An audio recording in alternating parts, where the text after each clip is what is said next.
एक पिता अपने बच्ची को लाड प्यार से परवरिश ही नहीं करता है, बल्कि उसे पढ़ा लिखा कर अफसर बनाना चाहता है। लेकिन मात्र उसका 14 साल की एज में ही बेरहमी तरीके से मार करके हत्या कर दी जाती है। जब ये हत्या को लोगों के पास मालूम चलता है तो आखिरकार लोग इस हत्या की वजह सुनकर सन्न रह जाते हैं। आदाब, नमस्कार, सत श्री अकाल। मेरा नाम रामजी राज। आज जो मैं कहानी सुनाने जा रहा हूं, दरअसल ये कहानी है उत्तर प्रदेश की। उत्तर प्रदेश में एक जिला पड़ता है अलीगढ़। अलीगढ़ में एक थाना पड़ता है गुंडा थाना। उसी गुंडा थाना के अंतर्गत रहने वाला एक गांव जिसका नाम पिंजरी गांव से जाना जाता है। उसी पिंजरी गांव के रहने वाला एक व्यक्ति जिनका नाम अतर सिंह। अतर सिंह ऐसे पेशे से खेती किया काम करते थे, लेकिन उनकी अतर सिंह के पत्नी के नाम कस्तूरी देवी। जो कस्तूरी देवी के 5 बेटे हैं, जिनके बड़े बेटे का नाम ओम प्रकाश और छोटे बेटे का नाम जयकिंदर। बड़े बेटा ओम प्रकाश का बच्ची का नाम दिव्या। जो अब दिव्या अपने घर से ही हाई स्कूल के तैयारी करता और पढ़ाई लिखाई करती। मैं बात कर रहा हूं 26 दिसंबर 2016 की सुबह की। दरअसल एक युवक अपने गांव से खेतों की ओर जाता है तो वहां पे एक लाश पड़ी हुई रहता है। वहां पे वो युवक दौड़ते हुए अपने गांव के इलाकों में जाकर के हल्ला करता है। उनके माता पिता को भी बताता है, तो सारे कोई आते हैं। उस मौके पर देखते हैं ये तो हमारे ही बच्ची के लाश है, जिसका नाम दिव्या रहता है। जब उनके मम्मी पापा रोने लगते हैं तो गांव वाले ने थाना को सूचना करते हैं। थाना भी जल्दी करते हुए उस मौके पर पहुंचती है और लाश को देखती है। इसके बाद मुआवजा लेती है। जब ये बात को खबर प्रशासन को मिला तो प्रशासन भी घबरा जाता है। आखिर इतना दिनों से इस क्षेत्र में ऐसा हरकतें नहीं होता था। लेकिन शासन ने पूछती है कि इसका खेत किसका है, तो बताते हैं कि इसका खेत राजेंद्र की खेत है। तो राजेंद्र से पूछताछ प्रशासन ने करती है, तो राजेंद्र बाबू मुझे क्या पता, लेकिन यहाँ पे लाश पड़ा तो लोगों ने जानकारी दिया तो मैंने भी आया। तो आने के बाद फिर पता चलता है कि ये दिव्या कहाँ पे सोई थी, रात को कैसे रही। तो मालूम चलता है कि दिव्या ने अपने चाची के साथ ही सोया करती थी और आज भी सोई थी।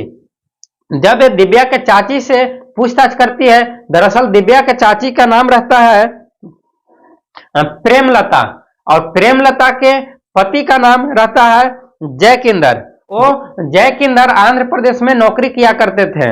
जब दिव्या के मृत्यु के बारे में प्रेमलता से पूछताछ करती है तो प्रेमलता बताती है कि सर, हम सुबह ही हमारे साथ खेतों में गई थी और वहां से उन्होंने बोली कि हमें कुछ काम है, आप घर चले जाओ। मैं फिर घर आ गया और इसके बाद दिव्या घर पे नहीं आई। फिर मैंने ये सिलसिला में मैं सुन रहा हूं। जब ये पता चलता है तो फिर उस मौके पर पहुंच करके छानबीन करती है तो उस लाश के पास एक घिसीटी हुई एक चिन्हासी पड़ता है। उस चिन्हासी के माध्यम से जाते हैं तो वहां से 300 मीटर दूरी पे एक और एक पेड़ रहता है। उस पेड़ के जगह पे कान की बाली और लाल कंगन के चूड़ी और एक जोड़ी चप्पल भी पड़ी हुई थी। इससे साफ जाहिर होता है कि उनका जो है राजेंद्र के खेतों में हत्या नहीं की गई है, बल्कि ये दूसरे जगह हत्या की गई है।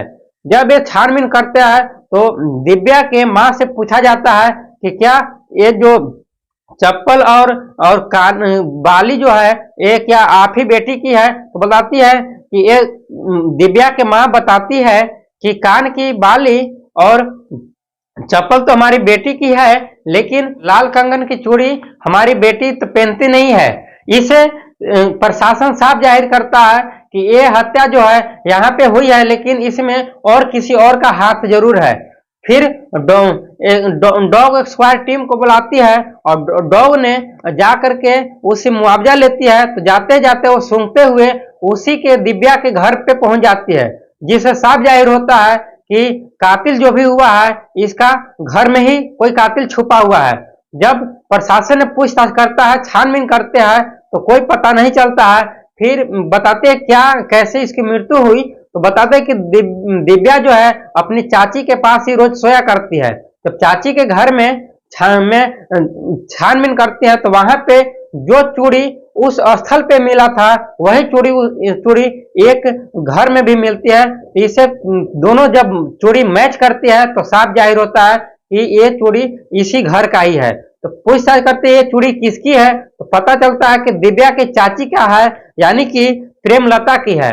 तो प्रेमलता से जब प्रशासन अपने कस्टडी में लेकर के और धारा 302 के तहत लगाती है, पूरी डांट फटकार करती है प्रशासन ने, तो आखिरकार दिव्या जो है, दिव्या के जो कातिल जो है प्रेमलता, वो साफ साफ बताती है। घटना से 2 साल पहले की बातें है कि हमारा पिता जब जब जयकिंदर से शादी कराने के लिए बात रिश्ता लेकर के आए थे, तो वहां पे शादी के लिए अतर सिंह ने मना किए थे। फिर भी किसी तरीके से शादी तो करा दिया जाता है, लेकिन शादी होने के बाद मुझे इस घर में रहने के लिए जरा सा भी इच्छा नहीं करता।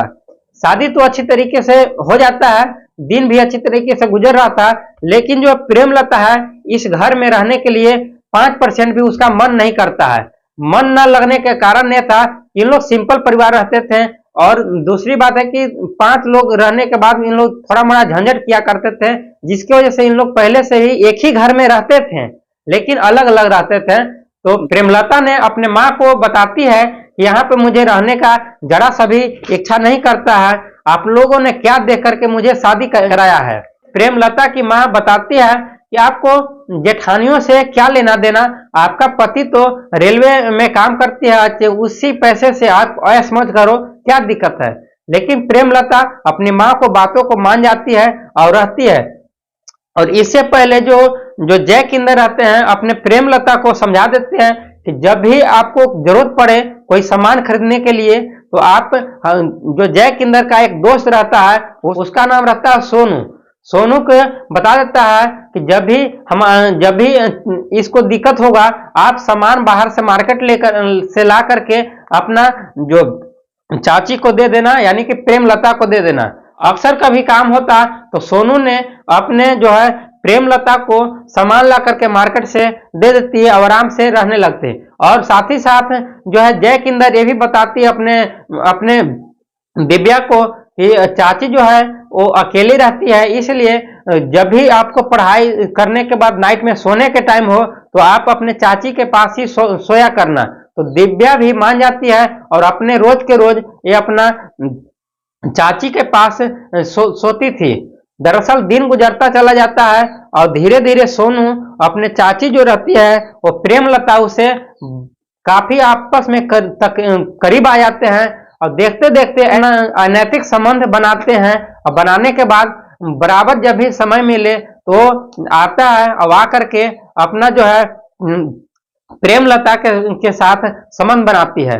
लेकिन दिव्या जो है अचानक से पढ़ाई नाइट में न करती है और प्रेमलता अचानक से सोनू को 9 बजे रात्रि में बुलाती है और बुला करके अपने रूम में ले जाती है।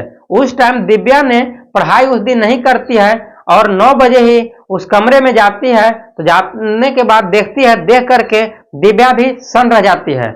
उन लोगों ने डर जाते हैं और डरने के वजह से प्रेमलता काफी तड़पने लगती है, घबरा जाती है और दिव्या से माफी मांगने लगती है कि मैंने जो भी किया वो गलत है, लेकिन आइंदा से ऐसी सूचना नहीं मिलेगा। और जो दिव्या प्रेमलता के जो प्रेमिका रहता है वो वहां से भाग जाता है और दिव्या ने बताता है कि हमारे चाचा को आने दीजिए, आने के बाद मैं सारी बातों को मैं बताऊंगा। जब ये बात अपनी चाची को बताती है तो चाची और घबरा जाती है, लेकिन बोलते हैं कि मुझे एक बार माफ कर दो, वरना काफी दिक्कत हो जाएगी, हमारी काफी दिक्कत हो जाएगी, बेइज्जती होगी, इसलिए आइंदा से मैं ऐसा हरकतें नहीं करूंगा। लेकिन दिव्या ने इस बात को आखिरकार मान जाती है, लेकिन फिर भी प्रेमलता को डर सताती रहती थी कि ऐसा ना हमारा पति आएगा और आने के बाद ये जो है दिव्या ने बता देगी। जब ये मालूम चलता है तो फिर ये डर के वजह से प्रेमलता ने अपना सोनू को बुलाता है और बुलाकर कहता है क्यों ना हम इसको दिव्या को हमेशा के लिए हटा देते हैं, हमारे और आपके बीच में जो जाल है उसमें जो जड़ है उसको जड़ से ही मिटा देते हैं। तो सोनू भी इस बात को राजी हो जाता है और आखिरकार जैसे ही सोनू भी प्लान करता है कि सोनू का एक दोस्त रहता है, उस दोस्त का नाम रहता है मनीष। मनीष भी इस जाल में फंस जाता है और ये जो रहता है सोनू और मनीष खेतों में बाहर छिपे हुए रहते हैं और जो प्रेमलता अपने दिव्या को लेकर के खेतों में जाती है, वहां पे जाने के बाद बात बताती है कि चलो मार्केट, लेकिन मार्केट न जा करके एक खेतों में चली जाती है, राजेंद्र के खेतों में, और वहां पे छुपे हुए दोनों लोग मिल करके एक तेज धार हथियार से इन लोग को हत्या कर देती है। और करने के बाद तेज धार हथियार से दिव्या को हत्या कर देता है और करने के बाद वहां से घिसट करके और दूसरे जगह ला करके छोड़ देते हैं, वहां से उन लोगों फरार हो जाते हैं। जब ये हत्या का खुलासा होता है तो आखिरकार प्रेमलता ने प्रशासन को उनको पूरा कहानी बताती है। बताने के बाद फिलहाल इन तीनों आरोपियों को प्रशासन ने गिरफ्तार कर लिया है और गिरफ्तार करके धारा 302 के तहत लगा करके इन लोगों को जेल भेज दिया है।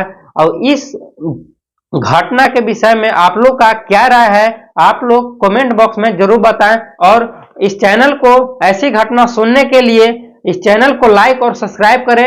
जय हिंद, जय भारत।